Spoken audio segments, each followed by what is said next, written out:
Hi, everybody. How's everyone? Welcome, welcome, welcome.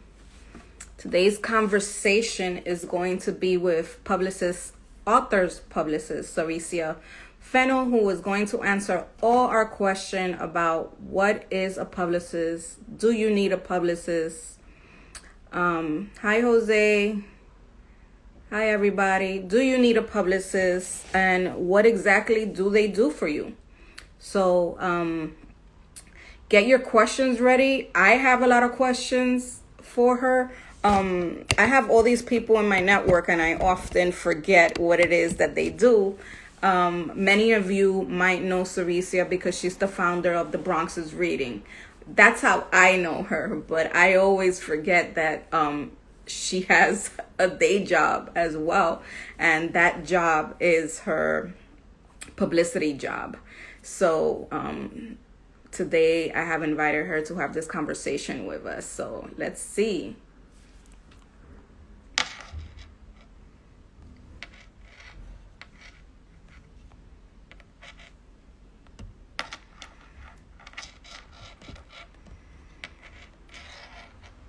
Get your questions ready, everybody. If you have questions for Saraciea, use the question mark icon at the bottom of your screen, and we will go over all the questions for Saraciea. So let's see. Just waiting for her to join us. Texting her.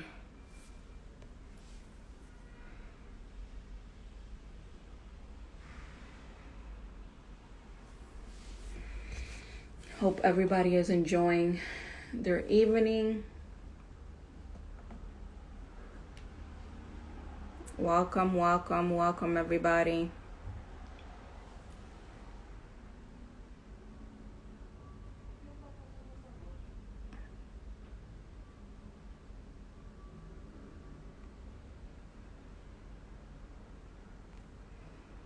Thank you to all of you who always come back and tune in to our Instagram Live. I'm trying to be a lot more intentional in getting you folks information that you need.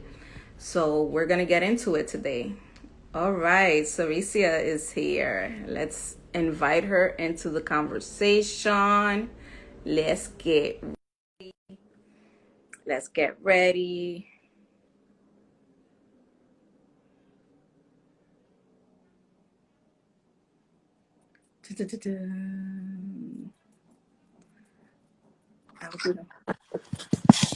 Hi. Can you hear me? Yes. How are you? I'm good. I gotta make sure my phone stays charged up, so I'm just gonna plug it in. Don't worry about it. I'll be doing the same thing. Yeah, you know how it is. How's everything? Everything's good? Everything's good, you know. I'm Given here. the circumstances. Given We're the survivors. Exactly. It's been a crazy 6 months, I feel like, you know, with everything going on. Let me know if you can't hear me. I hear you good. We're good. Okay, good. But yeah, it's been a crazy 6 months with the pandemic and everything, and I just feel like that's changed how we operate a little bit in the industry. Right. We had to get a little bit creative. We had to figure out other ways to survive in the industry. That is correct. Yes. Exactly. Yes. But I think it's been a learning experience for many of us, right? On what is possible. Absolutely. And also, you know, we've created ways that we could continue to implement in the future, right? So, you know, if an author is unable to make it to an event, you could still invite them to do it virtual. You know, Yeah. it's not the same thing, but It's not the same thing, but I want to say that it takes more prep work.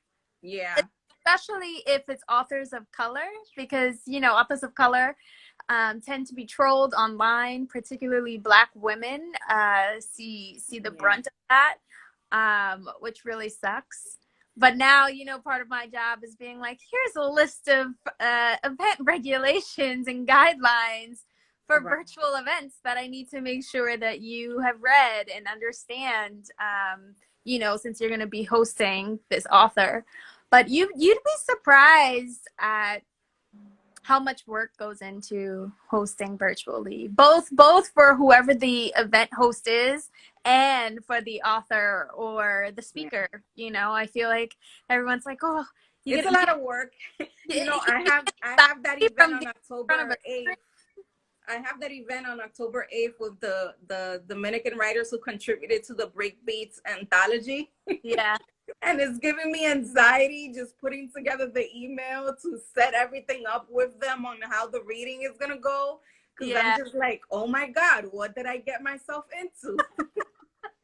But then you're going to be running the meeting and it's going to be amazing. And you're going to be right. It so all I was just like, let me just ask Veronica for some help at Word Up. Like, come on. That makes sense. She's amazing too. Shout out to Veronica. She's fantastic. She's been doing a great job. But yeah, let's get into it. So let me know, how you want me to start, where you want me to kick it off from. Yes. So Saraciea, I know you, as I was telling folks, that I know you as the founder of the Bronx's Reading, which is this amazing book festival that you started about 2 years ago to highlight the works of authors that come from the Bronx specifically, just to give more attention to these authors and to remind people that the Bronx is still alive and well, especially when it comes to literature. Yeah. You are also a book publicist. Yes. Who have worked with many award-winning New York Times bestselling authors such as Daniel José Older. That's right. Yeah, I miss working with Daniel. He has so many wonderful books. If you guys have not read this man's work, please do, because his work is amazing. You've also worked with, correct me if I'm wrong, Tui Sutherland? Yeah, Tui T. Sutherland. Peter Sis, Kass Morgan, Chris Colfer, Deborah Wiles, Javaka Steptoe, and many more. You're very passionate about books. Absolutely. And you devour anything sci-fi and fantasy related in books. That I didn't know about you. Yeah. I read very widely. Nonfiction, I'm very, very selective. It has to. I am too. I'm like, people read a lot of nonfiction, but I'm like, I need some creative nonfiction. Yeah. If I'm going to read. I feel the same way. About someone I really, whose life I'm really interested in and stuff like that. But yeah. You are also on the steering committee of Latinx in publishing, as well as the advisory board for people of color in publishing. Yes. And I think I saw a tweet yesterday where you announced that you are now working for another publisher. No. Is that you? Nope, not me. Or you were retweeting somebody who got a job somewhere. Someone, yeah. Okay. Because I was just like, I don't be on Twitter like that. Twitter will be taking over my life if I dedicated time to Twitter. And believe me, there are times that I regret it because people tell me, hey, do you see this going on Twitter? You should get in there and see what's happening. Like, for example, when the whole publishing paying me. Is that the hashtag publishers paid me? Yes, that's it. Yeah, somebody texted me and said, did you see this? It's trending on Twitter. And I'm like, what? I need to get back. I need to be a little bit more active on Twitter because I keep missing all these important events that happen. And I know that that's where the literary world is on and popping. Book Twitter is always on fire. There's always some good tea there. I think, recently, over the last year and a half, I usually just go there to consume news. Basically, I don't really tweet as much as I used to. And then when I do tweet, it's usually about diversity and equity stuff or publicity stuff, or sometimes really cool books, that I'm really excited about. Or if I'm watching TV shows, I'm tweeting randomly about that. But yeah, I feel like all of the work, I know you just read my bio, all of the work that I do really centers on working with creative people, but then also figuring out ways to, create pathways for access. And so, the work that I'm doing with Latinx in publishing is both trying to get more professionals in the industry, so shouting about books, so the Latinx community, and then with people of color in publishing is sort of the same thing. We're here, we want publishing, which has been historically white, to pay attention to us and to treat us better. We're for equity in everything that we do. And that work can be tiring sometimes. And so, one question I get asked all the time is, how do you continue to do this work? And it's because I'm really invested and I'm passionate about it. And once I'm no longer invested and once I'm no longer passionate about it, then it's not that Saraciea is burnt out, but it's like, okay, she must feel defeated at this point if, she's no longer doing this work, right? Right. But eventually, I hope that it gets to a point where we don't have to be fighting this hard, But yeah, for the Bronx Book Festival, it's definitely highlighting creators from the Bronx. But in addition to that, I'm also shouting to publishers like, hey, you send authors everywhere else except for the Bronx, and the Bronx has been deemed Forest County in New York State, not just New York City, New York State. And so when you let that sink in, it's really sad. And I want to say it's probably one of the poorest in the US, though, when you really think about it. And so, it was a book desert. I was just talking to someone else a couple days ago. I was in a certain section in the Bronx, and she was like, it's a food desert here. You have to walk 15 blocks if you want to go and get some healthy takeout. And I was just like, yeah, tell me about it. The way the Bronx is just, so divided and so cut up with all the highways and stuff like that. And that stuff was intentional when you look at the history of redlining. It's sort of us getting off topic. We're not talking about publicity stuff. So right. I agree. So for everyone who just jumped on this live, today we're talking about publishing, and we are specifically speaking to a publicist, author's publicist, Saraciea Fennell. If you have any questions, click the question mark icon on the bottom of your screen, and I will go over the questions with Saraciea at the end of our conversation. Otherwise, if you put your questions in the comment section, they're going to get lost. So many of you have questions, hit that icon, question mark, okay? So Saraciea, I want you to explain to people, what is a publicist? What is an author's publicist? What are your responsibilities? What is it that you do for an author? Let's start there for those people who don't know exactly what that is. People are probably wondering, like, what is a publicist and why do you need one, right? Especially for all of my self-published writers out there. Right. So basically, a publicist's job is to secure media. That is our job, right? And you want to hire a good publicist in hopes that they have good connections with media. So a good publicist is only as good as the connections that they have. And so, I like talking to people. I like talking about books. And so that's why publicity works for me. In addition to publicity work, I do arrange events. So that's hence how my background really supported all of the work I was doing for the festival. But largely the job of a publicist is to secure media. And the reason why I'm saying that is because I think a lot of people confuse publicity and marketing and sales and advertising, and they just think, oh, publicist does everything. Sure, publicist is knowledgeable in all of those things, and we work really closely with all of those departments. But for the most part, your publicist's job is to secure media.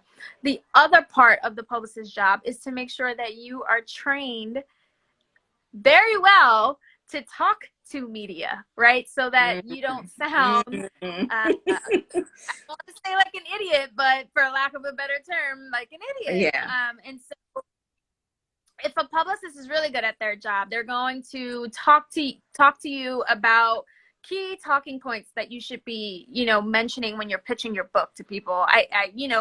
I'm also a writer, and so I know how it is when you're pitching a book and you've been rambling on for 3 minutes and you've been going over the storyline, and people are like, but I still don't really get what the book is about. And so it's like helping you hone in to say, like, tell me what this story is. Like, here are the 3 key things that you need to say, wrap it up and be done with it, and then if they ask for more, you give them more. But it's basically, helping you to perfect your elevator pitch in regards to how you talk to media, how you're going to be talking to reviewers, how you're going to be talking to even social media influencers nowadays. I think it's the media landscape has changed. Even over the course of the last 8 years, when I started in the industry, we were working with media, and then bloggers were all the big, you had to have bloggers. Everything was all about bloggers. It's still about bloggers, but now it's like bookstagrammers. Where like 2 years ago it was booktube. And so for me, I'm like, okay, what's going to be after Instagram? And now it's book talk. Right. And as a publicist, you need to be knowledgeable of all of these things. Same thing with media, where people are like, oh, I saw that 2 years ago, I don't know, Refinery 29 was doing pieces, op-ed pieces about this. I want to do something like that. I'm like, but that was 2 years ago. And so it's like reminding people, how the media cycle works. And basically, like, really talking to authors, how I work with authors is I figure out what my goals are for their campaign. And so I'll come up with, like, after reading the book, getting to know the author, we have something that we use called a Author Questionnaire. So I'll read the Author Questionnaire, and that has different information about the author, from, the pronouns that they're using to a particular bio, or, different places that they lived. Like, it's just a fantastic document where authors just pour out, all of the things that they want to share with the world for us to use for pitching purposes.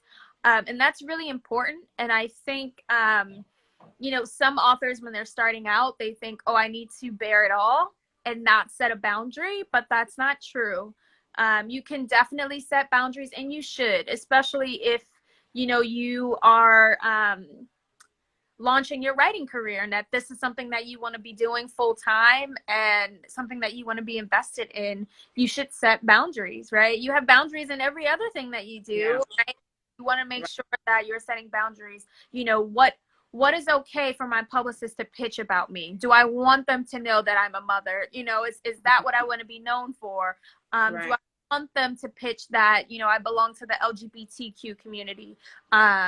Do I want them to say, to classify me as a Black writer when, media is probably already going to classify me that way, but that's not how I want my publicist to intentionally be pitching me and my work. And so, there are certain things that we can control in the way that we're pitching you. And then, of course, there are certain things that the media is going to do.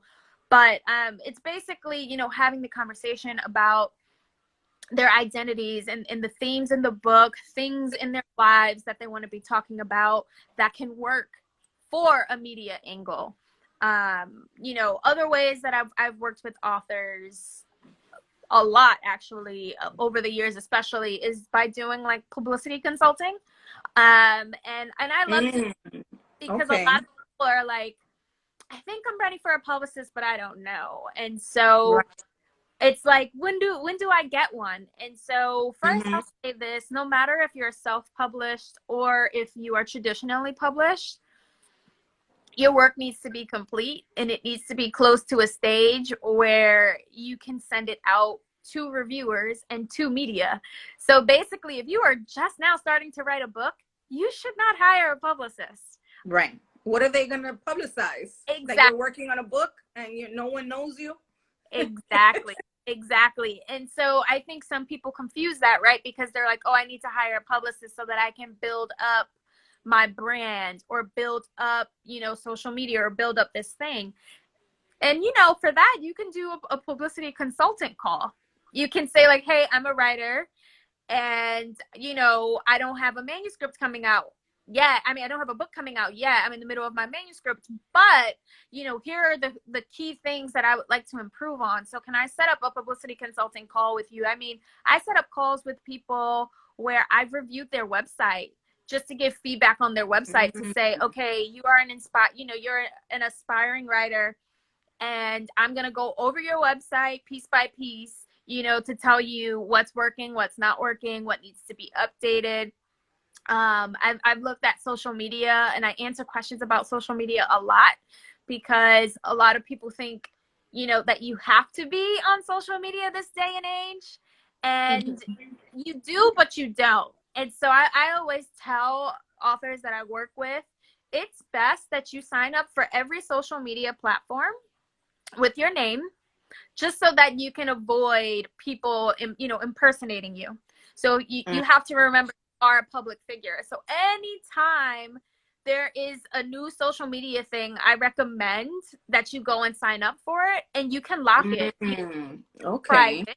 You can even put in your bio, please note this is an updates account, right? You can leave that there. And if you want to go on and post updates, you've at least let your readership know, you let your fans know that I'm not going to be posting here regularly, but I have this account. And the other thing behind that is readers want to interact with you.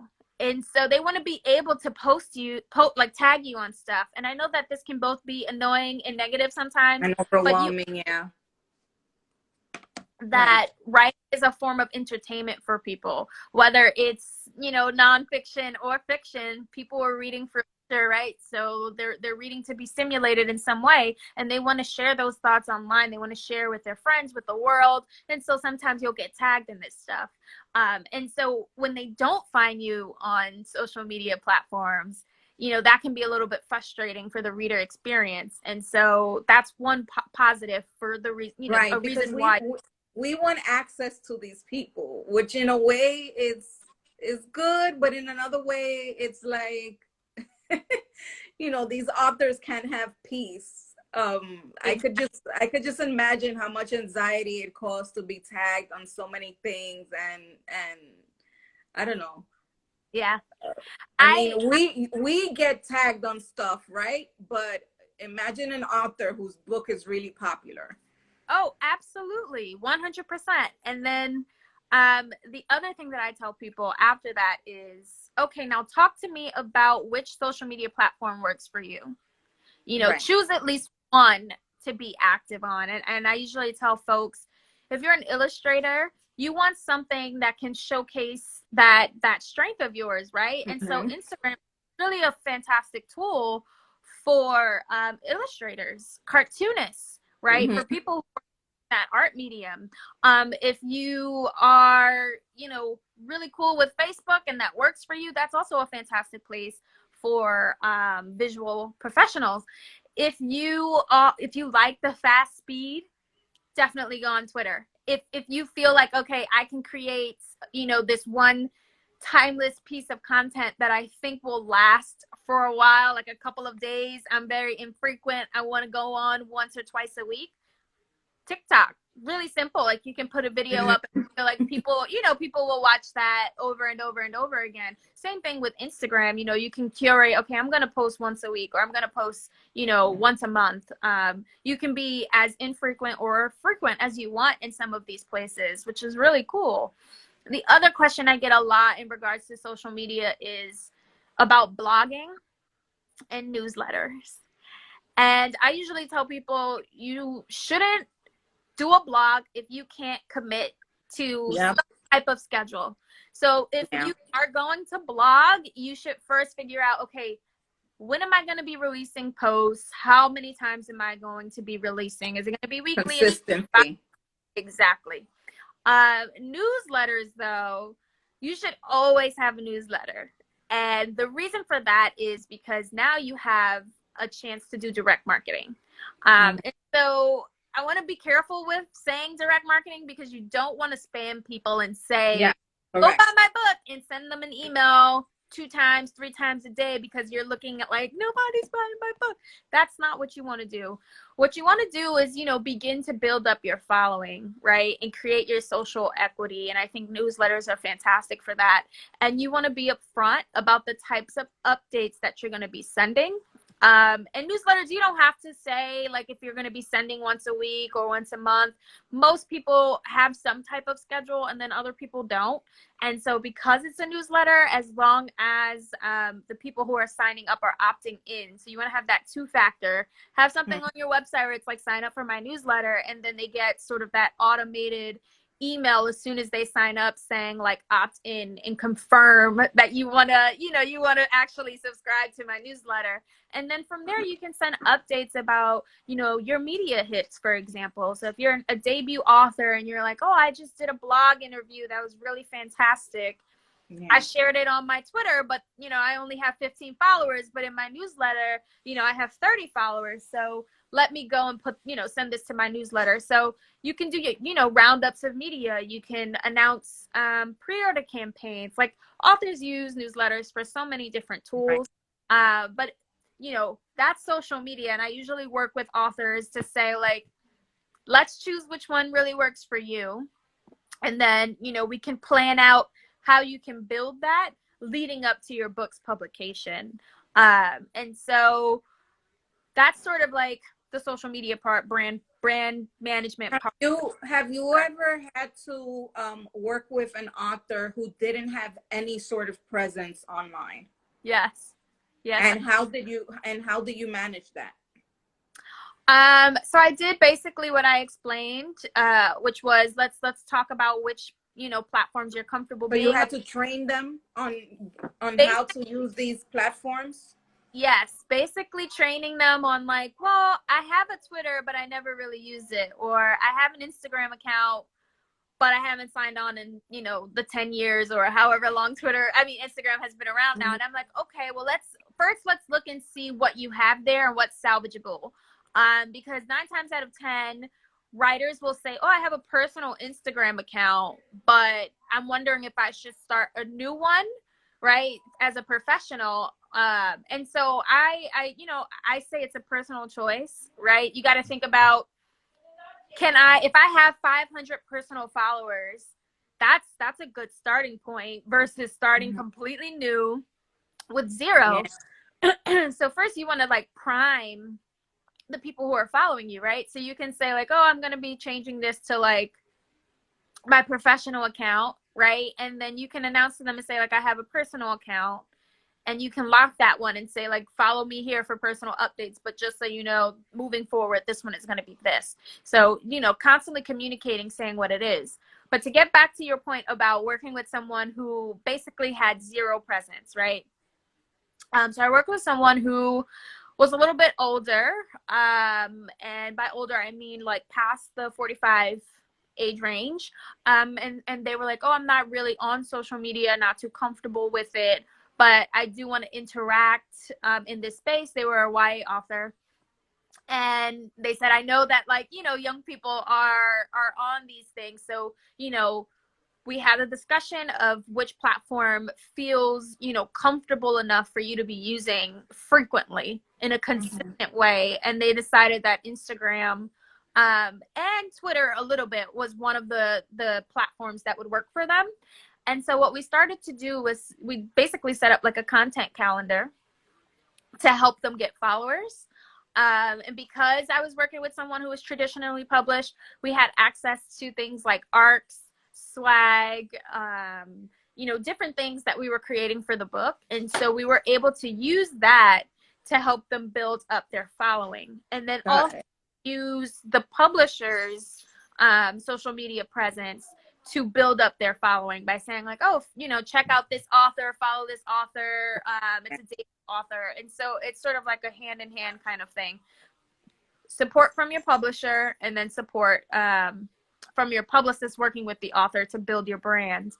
And the other thing is, working with the author to do little excerpts, create little videos if they were comfortable on being on video, to say like, oh, I have a book coming out, so on Mondays I'm going to read to you a chapter. And so now people are invested. They're like, oh, every Monday you're going to read a chapter, I'm going to come to your page. So Right. look like that. And basically we started to include their social media stuff on any of our press materials. So now media professionals are looking authors up and starting to follow them on social media. That's a lot of pressure, because now you're like, my social media needs to be on point. Yeah. You actually you segued really nicely into an important point, which is I don't know if you've seen this over the last couple of years, but Twitter in particular, people have done Twitter threads, and media has taken those Twitter threads and used it as a part of their reporting.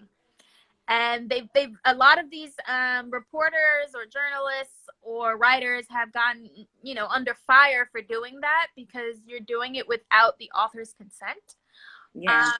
But the other thing is, the other fight toward that is, well, it's a public, like your profile is public, and you are a public figure, and this is something that's being consumed publicly, so I have a right to put it in my piece. So there's just been this weird debate that has been going on between media and in particularly Twitter threads. And so to your point about whatever it is you're putting on social, just remember it's the internet, and technically it stays forever. And with this day and age, screenshots, so people can screenshot it. You can say, oh, I deleted it, but guess what? It was still screenshotted. It's living somewhere online. Exactly. And so, a publicist, there have been times in my career where I've had to talk to authors about things that they have said on social media in regards to particular accounts, like Barnes and Noble or Amazon, or and I think it's a little bit tough, because it's like, of course everyone should be able to utilize free speech, but you also have to keep in mind that you are an author, you are a writer, and that these institutions are paying attention, right? And so I just like to be clear and say, like, okay, you said this thing, I just want to be clear about how this is going to impact XYZ, and just have the conversation up front. And, and then on my end, I'm prepared to do damage control, whether it's internally or, externally. And so that's another thing that publicists usually do. We are stepping in when an author is like, hey, this thing happened, or I went to this event and, this person said this really racist thing, or this stereotypical thing, or you put out the fires. Exactly. So we wear many, many hats. Sometimes we're therapists, sometimes we're bodyguards, sometimes, we're hype men. We're basically whatever you need us to be. And not everyone is built to be a publicist. It's a hard job. You're basically, how I usually explain my job to people who don't really know what publicity is or what we do, I say, I basically walk around begging people to cover a product or to cover an author, and when they say no, I go and look for the next contact to do the same thing. And so a few people are like, you're like a masochist. You must like, you must like people telling you no. And I'm like, no, I don't. But it keeps me on my toes, because how creative can I be to pique someone's interest to cover this author or to cover this book? And it's a very challenging job, because sometimes if the books are not so great, the thing that you really need to sell is the writer. And sometimes when the writers are not so great, and you get you get a double whammy where it's like, well, that writer's not so great. Speaking of, do you work with just anyone that hires you, or do you review their bio, their body of work, and then you make an informed decision on whether or not you could do something for them?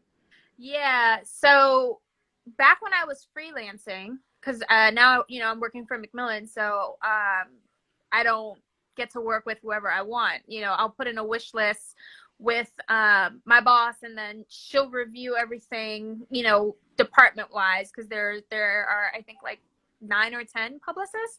And so we'll put in our requests and say, like, here's my preference, here's what I want to work on. Or sometimes if you've been working with an author for a couple of years, they usually stay with you, unless for some reason someone requests like a change.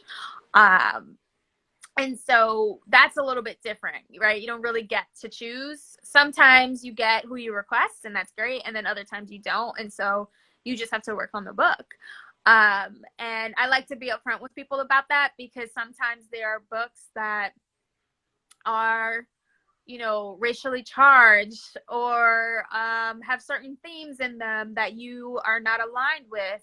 But at the end of the day, you are hired by a company, and they publish those works, and your job is to publicize those books. And so at the end of the day, it's your job to still get the word out about them. So it's like, how much of you can you actually bring into your work and into your job?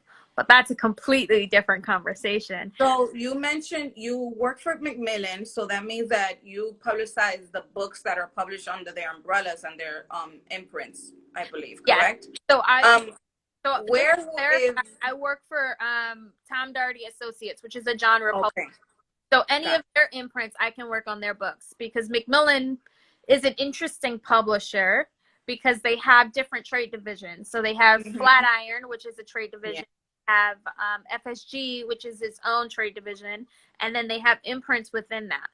And then they have like Macmillan's Children's Publishing Group, which is a division, but there's so many. You know, Roaring Brook Press and like all of these other things, and it's like, it's that's a lot. Different. Yeah, it's a lot. But I have to clarify, because people are like, well, you that published this book, but no.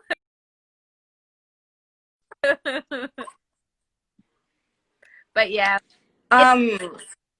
So if someone wanted to hire a publicist, and for example, if I self-publish and I want to hire a publicist, where would I go?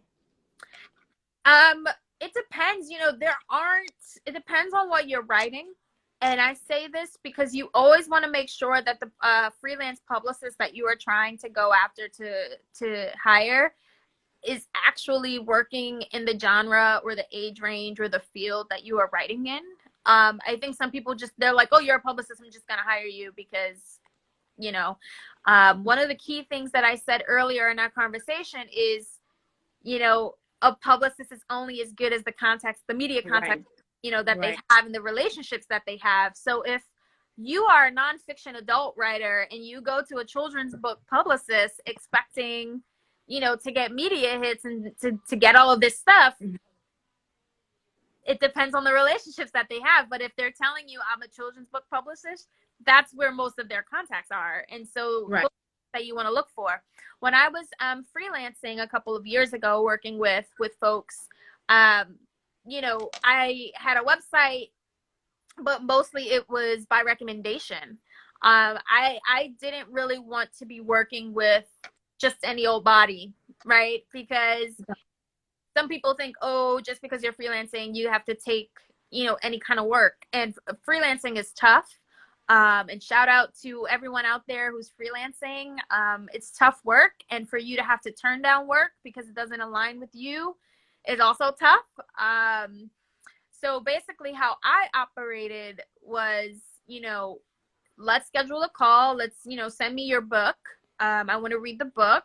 And then I want to look you up, because that's also going to tell me how hard do I need to work for you, because that's going to negotiate my price as well. Right. Because, you know, something I want to mention, I want to pivot and mention just so people have a sense of this. The publishing cycle is usually about anywhere between a year to a year and a half. And what that means is, like I said, depending on when your manuscript is ready to go out for review. So there's something called blurbs. So once a manuscript is done and has been, you know, cleaned up as clean as possible, the editorial team, and this is whether you are self-published or traditionally published, they'll send it out to different writers and authors to blurb your book. So blurbs are a little different than reviews. Blurbs are you sending it to people who are going to read it, and if they love it, if they like it, they're going to say nice things about your work. And so there are sometimes people will get the book, they'll read it, and maybe they didn't love it, so they're not going to provide, you know, a quote. Mm-hmm. And that's just to clarify for people out there, because I think some people get confused. They're like, oh, well, this author reviewed the book, and I'm like, no, that's a blurb. And so that's one stage, right? So that goes out super early, sometimes 2 years in advance, sometimes, you know, a year before the book comes out, sometimes it's down to the wire and it's like 3 months before the book comes out and went out for blurbs. And so hopefully you have a couple writers who have said nice things about your work. There's something that is called an advanced reader or galley, which is basically an uncorrected proof of your manuscript that has been packaged nicely, whether it's a digital or a physical item. This goes out to reviewers and to media professionals. Media, usually long lead media, so the magazines that are still around, we'll send it out to them anywhere between 7 to 6 months out. It depends on the publication. So that's like your Vanity Fair, that's your Essence magazine. And that's part of the responsibility that you have as a publicist. Yes. To send these out. Yes. We're writing, you know, pitch letters, press releases, personal notes, to send the books out to these people. And so, you know, just to jump back to how I worked as a freelance publicist, I would say, okay, send me a copy of your book. I'm going to read the book. I'm going to look you up, you know, see what your online presence is. And if you have no online presence, then that's a conversation for me to have with you. You know, are you hoping for me to help you get an online footprint? Because that's going to cost something different, right? And then figuring out, do you want me to do more pre-publication stuff for you, which is basically to create awareness about your book way before it comes out. So that's between that reviewer period, which is the, you know, 7 to 6 months and onward, as it, you know, as the clock ticks down to your publication date.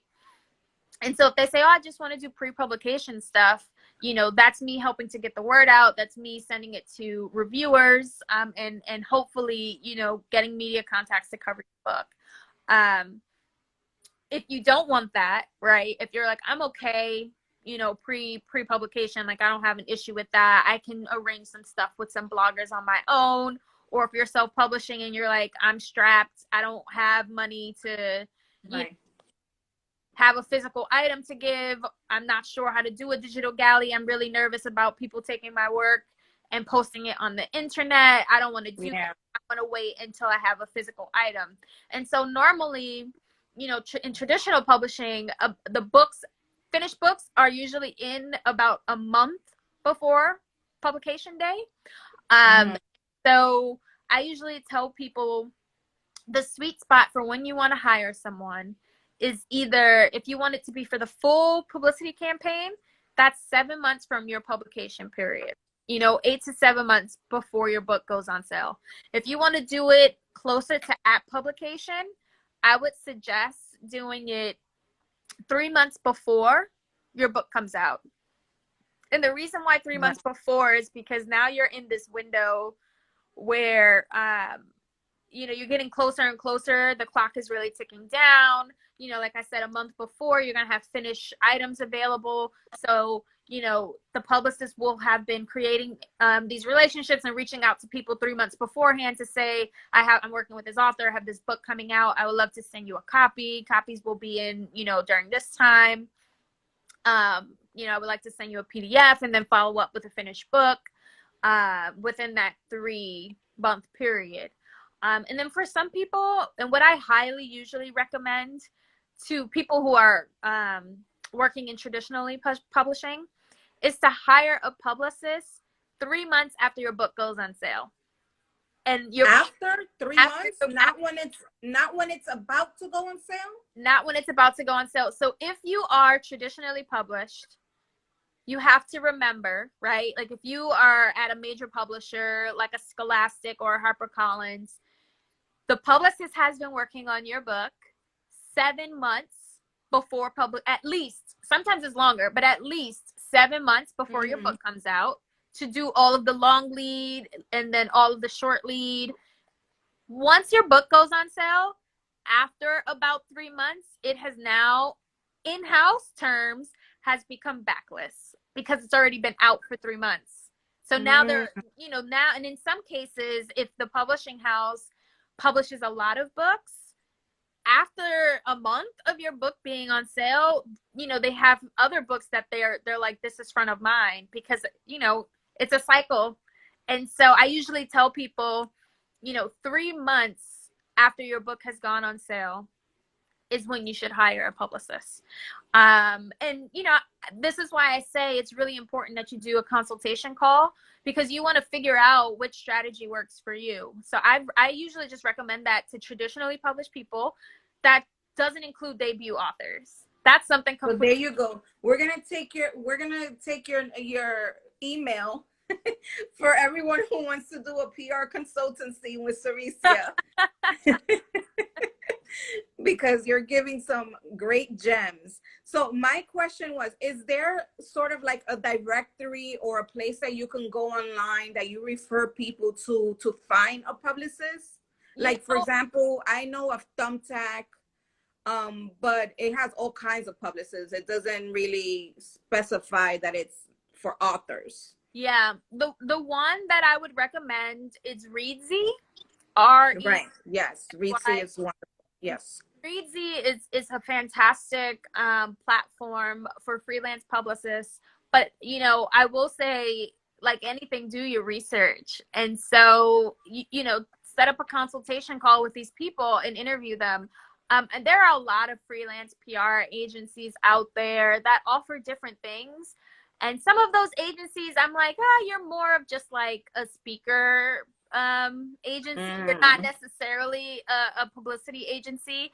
And so again, I'll say this again for people, a publicist's job is to get media. That's their number one job, is to get media for you. And to be pitching media. And then events is like, secondary.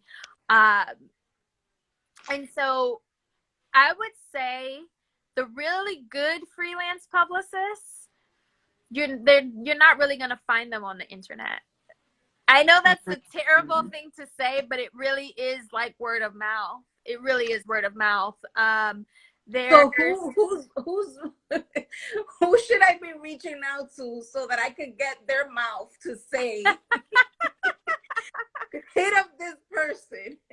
Because let's say, for example, we have many authors who aren't part of a writer's community, right? Who don't know anyone else who has published a book, traditionally or non-traditionally, who's really not that well informed about what's going on when it comes to publishing. They just know as much as, I went on Amazon or Ingram Spark or Book Baby or whatever. I figured out how to publish my book. It's out in the world, and now they're like, now what? Right. And so this is a fantastic question, because this is something that always comes up with debut writers that I work with that have zero presence. They have no network, nothing. And they want to build that up. And so I call this like the snowflake method of building your network, which is basically, if you are a writer, then you need to also be a reader.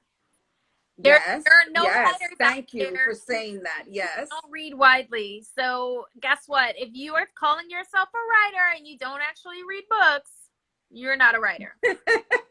Oh, how often I have heard that. Yeah.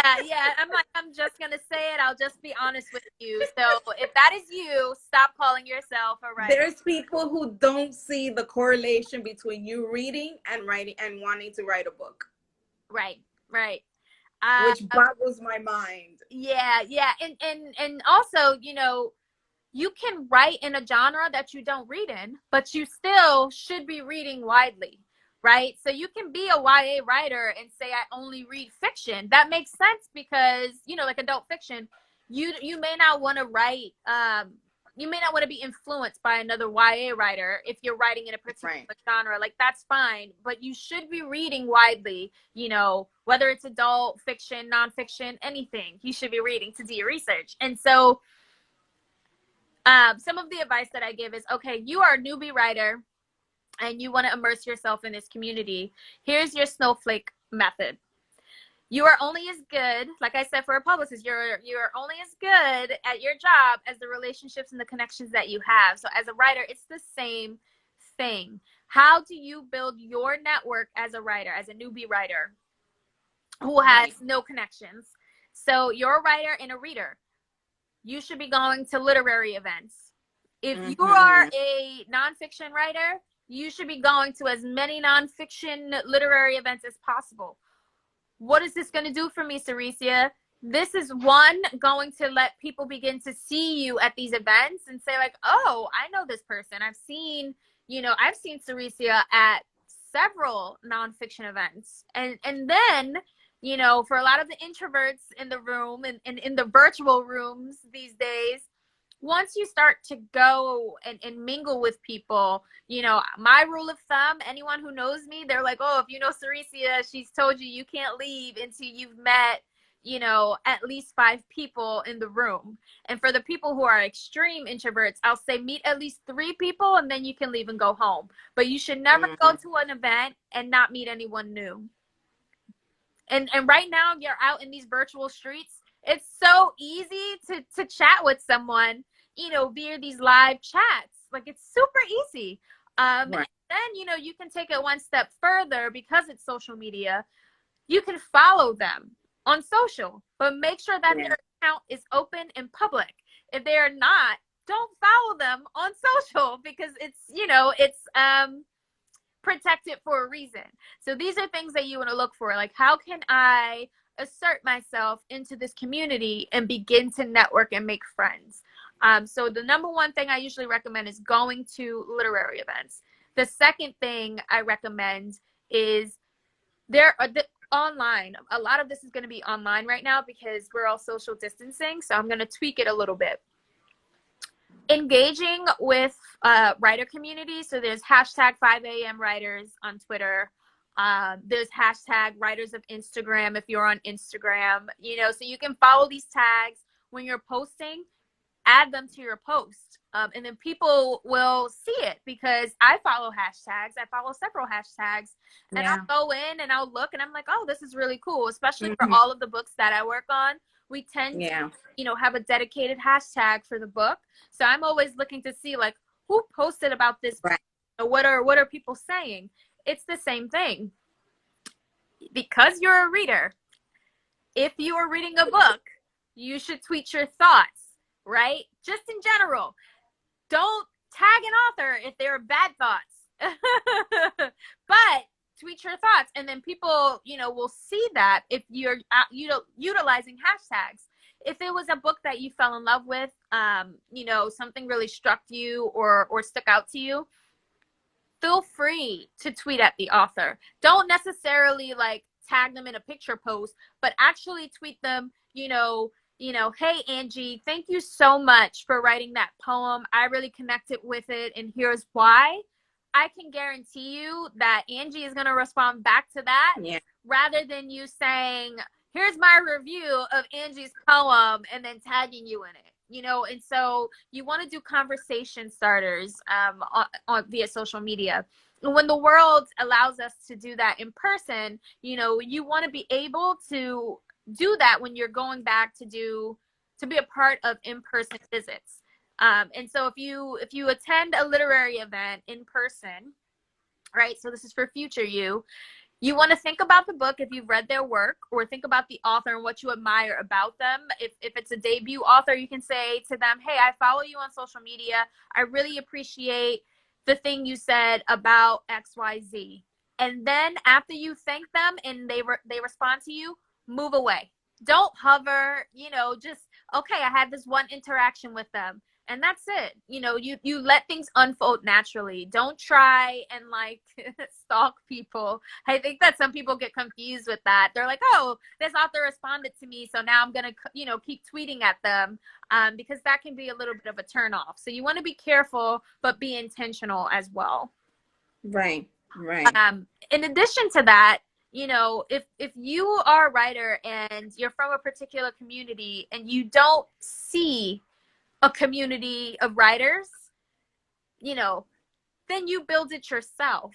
for example for me, you know, Yes, and even yes, for you, Angie, like you built Dominican Writers, which is amazing, and over the years it's grown so much. You're doing amazing yes. work, and after my frustrations over the last couple of years of not really seeing any Honduran or Garifuna, Yes, I was proud of you when you started. I was like, go, Saraciea, yes, I get was him. like, no one else is gonna do this, and I was like, I always say, build it and they will show up.